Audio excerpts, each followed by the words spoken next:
Teddy Minahasa tertawa usai divonis hakim. Apa yang membuatnya tersenyum? Gradasi hukuman seumur hidup itu kan di bawah mati, ya kan? Sebenarnya seumur hidup itu sama dengan mati. Cuma bedanya dia tapi ada tidak ada waktu. eksekusi ya. Hah? Tapi tidak ada eksekusi ya. Nah, artinya seumur hidup sampai mati gitu kan. Nah, tapi kalau mati harus dieksekusi kan mati gitu. Artinya menurut saya sama gitu. Cuma dia menunggu waktu saja.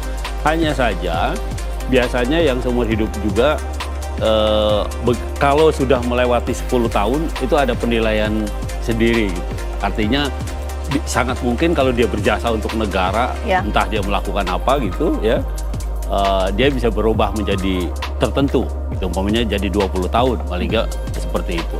Ya, menurut Bapak kenapa sih hakim itu memutuskan seumur hidup mengingat tuntutan itu pidana mati? Karena bandar-bandar narkoba seringkali ini pidana mati, seperti apa? Nah, saya kira hakim punya pertimbangan sendiri yang kalau kita ukur menurut logika kita itu memang tidak logis gitu, iya kan? Sudah yang melakukan itu petugas negara kan gitu kan, sudah jadi bandar pula kan begitu kan. Nah, mestinya di pikiran orang ini akan sama nih dengan yang lain. Ini pasti maksimal mati gitu ya. Ternyata seumur hidup. Nah, bisa jadi, pokoknya seperti saya juga, hakim itu anti terhadap hukuman mati. Artinya boleh orang dihukum seberat-beratnya tapi jangan mati, karena mati itu haknya Tuhan pokoknya. Betul. Bisa juga seperti itu. Ada hakim yang punya justifikasi seperti bisa. itu. Ini hukuman yang maksimal ya, seumur hidup atau mati, itu sebenarnya dia mengajukan banding atau tidak banding itu biasanya jalan sendiri itu perkara ya, jadi naik sendiri. Karena apa? Karena ada kekhawatiran terutama hukuman mati. Kalau hukuman mati itu otomatis dia naik sendiri itu, banding sendiri ya. Karena apa? Karena itu tadi bisa jadi pertimbangan hakim tingkat pertama itu ada kekeliruan gitu.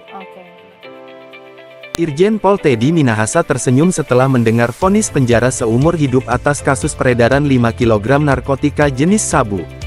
Irjen Teddy Minahasa melempar senyuman saat berdiskusi dengan tim penasihat hukum dan saat awak media memanggil namanya. Senyuman itu ternyata bukan karena dia bahagia atas hukuman buih seumur hidup.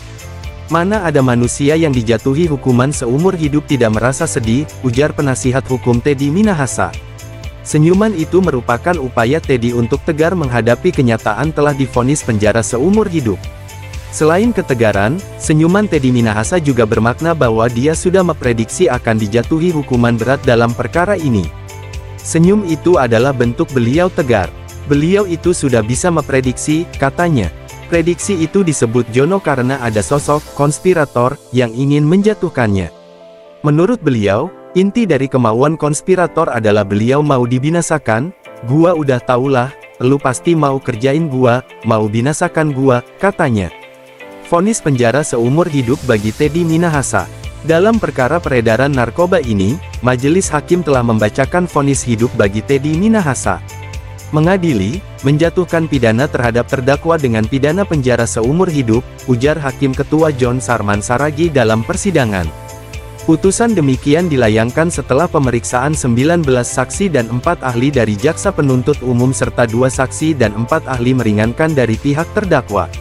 Dalam putusannya, majelis hakim meyakini Teddy Minahasa bersalah melakukan jual beli narkotika jenis sabu.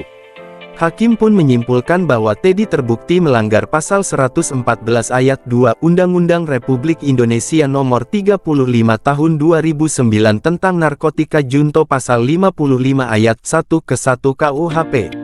Menyatakan terdakwa Teddy Minahasa Putra telah terbukti secara sah dan meyakinkan bersalah melakukan tindak pidana sebagaimana diatur dalam pasal 114 ayat 2 Undang-Undang Republik Indonesia Nomor 35 Tahun 2009 tentang narkotika junto pasal 55 ayat 1 ke 1 KUHP sesuai dakwaan pertama kami, ujar Hakim John Sarman.